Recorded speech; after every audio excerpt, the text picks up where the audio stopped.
proximité avec les militants te loolu ci ay cadre de meeting ay inauguration et cetera si loolu la mën a am donc daal vraiment occasion la boo xam ne ni man sax ñàkk jot moo tere sinon doon naa dem Fissel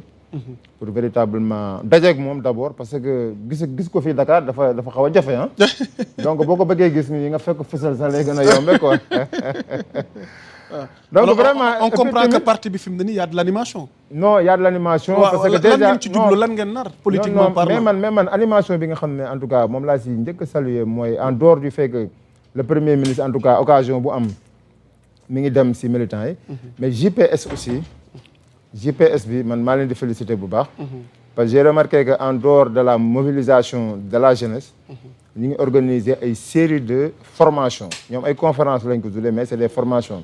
parce que xam nga boo defee conférence jeunes yëpp toog nga invité le directeur général du budget invité le directeur du contrôle budgétaire ñu war a expliquer affaire du budget affaire de gestion de la dette et cetera loolu nekk na moment boo xam ne moment de formation la donc parti bi daal à tous les niveaux que ça soit au niveau des coordinations départementales communales que ça soit le premier ministre lui-même à travers ses tournées au niveau donc de l'intérieur du Sénégal JPS aussi seen yi ñuy organiser nii nekk na loo xam ne daal en tout cas moom mooy dundal parti te gars yi ñu ngi si bu baax a baax am na solo alors damay jàll ci suma doyen Abbas Sow on va parler à présent de politique le leader de Pastef Ousmane Sonko voilà donc Ismaïla defe naa mi ngi ñuy defal ay illustration demoon na Fissel ñu fa doon amal inauguration siège local ba ca parti Pastef permanence baa ngi noonu waaye jàll na Mbour waaye ci périple bi tamit bëri na ay révélation ak ay xibaar yoo xamante ni bi muy jëlee kàddu dikk na ci parti bi waaye dikk na ci tamit ci tolluwaayu réew mi ñu bëgg def le point ak yow Yaboussa yaakaar naa ni militants yi namoon nañu GMC bi GMC wu Ousmane Sonko GMC mooy oto boobu bu yore xam nga oto boobu c'est tellement symbolique et historique péripéties yi traversé Pastef bi yëpp ci oto boobu la ko defee moom la ñu tojoon moom oto boobu GMC boobu bu ko technicien bi mënee indiwaat li muy wone grand moi je pense que parti day juddu parti day màgg parti day atteindre apogée donc 3 cycles yooyu nga xam ne mooy phase de vie wu parti bu judduwee fokk que ñu tatagal ko wat ko yen ko militants yi ñëw adhérer mu atteindre vitesse de croisière am de 2 choses l'une soit day atteindre le pouvoir ou bien mu dem vers le déclin tu vois léegi nag bu ñu demee ba atteindre ko comme Pastef les patriotes ni ñu ko defee phase bi mooy phase bi gën a métti day nekk phase de consolidation c'est-à-dire li ngeen defoon jaar fa et cetera évaluer ko consolider ko léegi nag ngeen ubbi des perspectives d'alliance stratégique donc pour man ci phase boobu le président wu parti bi toll moo tax boo xoolee depuis le 8 ba léegi presque on commence à redynamiser effectivement les activités stratégiquement bi ñu wootee le 8 amoon na ay phénomène d'annonce bi ñu ñëwee ci phénomène d'annonce yi am na yoo xamante ni exécuté woon nañ ko mais am na yoo xamante ni ba léegi exécuté wuñu ko c'est toujours en phase de réalisation et de matérialisation lu ci mel na par exemple le congrès annoncé congrès bi eggaguñu si mais fan la ñu jëm ci congrès bi il faut préparer les militants à la base moo tawaral nag ngay gis les différentes sorties dans les régions comme à l'international Milan dafa stratégie kon mais tey gis nga ni que ni on a annoncé le 19 le meeting de Paris loolu aussi yaakaar naa ni que ni c'est un excellent grand rendez-vous boo xamante ni parti bi mi ngi koy wàcc di ko xaar Paris bastion la boo xamante ni ku ko xam ni que ni dafa bokk ci lu porter Pastef au pouvoir parce que c'est de Paris que la ñu lancer la mobilisation de la diaspora pour que ñu mën a effectivement engranger énormément de voix maintenant fi nga xamante ni foofu lay poser man sama jalon mooy aujourd'hui Nemmeeku Tour bi yeggseegul mais il y a des perspectives yoo xamante ni amoon na ay zones yoo xamante ni c'était des zones à fort potentiel politique am na zone yoo xamante ni conquérir nañu ko am na zone yoo xam ne amaguñu ko loo ca mel ne dans le Fouta donc je pense que tey jii bu ñuy def stratégie côté boobu dañ ko war a gën a accentuer par rapport ak zone yi nga xamante ne foofu on est sûr que le PASTEF reste le parti majoritaire maintenant annonce yi nag bëri na je pense que aussi maillons yi ñoo war a jouer maintenant véritablement leur rôle notamment la formation dans le parti yaa ngi koy wax mooy MODAP mi ngi jouer rôle am yeneen kii yi nga xam ne ñu ngi jouer seen rôle mais ki nga xam ne mooy le ministre Dieg Sarré te mu yore la formation du parti moom itamit war na mën a déployer wu autrement pour que ñu asseoir maintenant la base bi consolider la communication dans le parti El Malick je pense que amatul jotam wala bu amee jotam am na loo xamante ne mënatu ko moo tax parti bi ça communique comme on veut et je pense que loolu c'est des choses qu'il faut recentrer maintenant et donner une nouvelle vision un nouveau souffle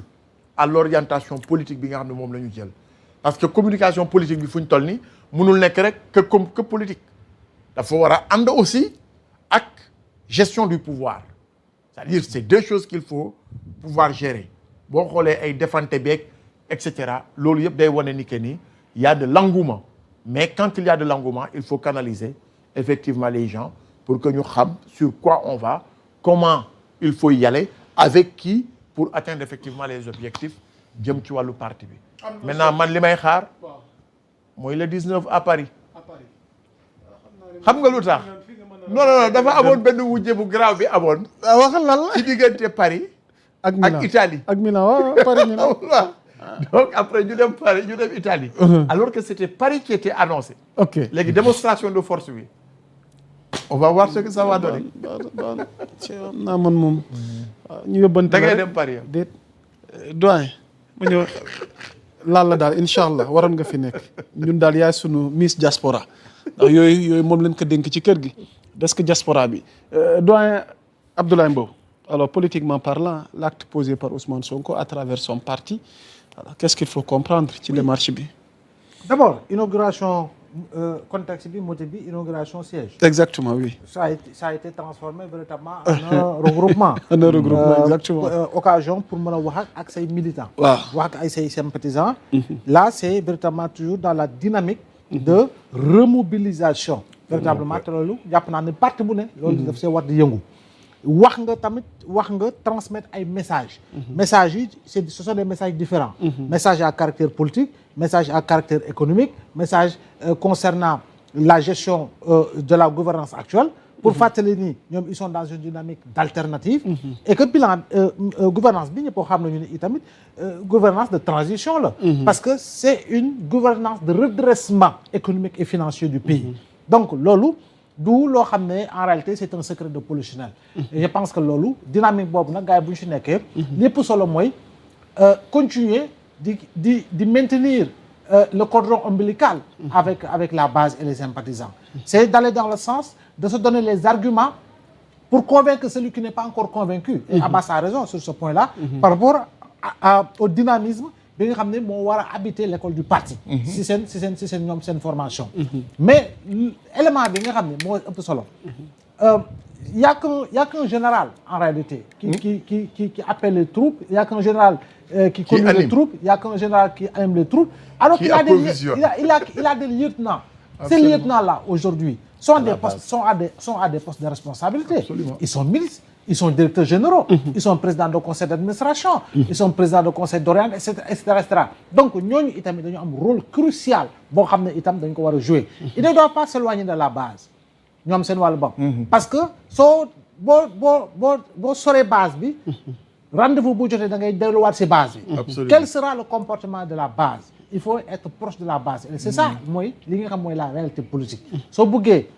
wóyal ba pare di gën a gonfler say rangs effectivement faw nga defee ko noonu donc moom ni muy def ni baax na si li nga xam ne mooy continuer di dynamiser son parti militant bi mu leen di orienter di leen wane cap bi lii la yaa ngi dégg objectif yi lii la les prochains rendez-vous yii ak yii la et puis nga boole si diaspora bi effectivement lu baax la parce que tamit dans la diaspora il faut dire la vérité. diaspora bi am na ñu bari ñoo xam ne aujourd'hui ils se sentent un peu frustrés. Absolument. voilà léegi nag pour nga dingiwaat frustration ba nga expliquer leen réalité yu fi nekk il faut nga dem ba si ñoom. te loolu mooy yëg-yëg bi parce que politique. surtout ñun quand on observe la sociologie l'approche de la sociologie politique au Sénégal. mooy Sénégalais bi moom ce ne sont pas les mêmes réalités qu'en Europe ou aux États-Unis fii c'est militant bi sympathisant bi dafay lay bëgg di gis. dafa lay bëgg di dégg. dafay bëgg nga koy jege. maanaam cofeel boobu di dox seen diggante moom mooy tax moom du la baax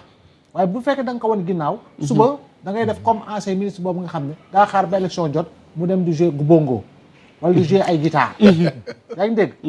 bëgg a forcer. yaa ngi dégg ñenn ñi di dem jouer babi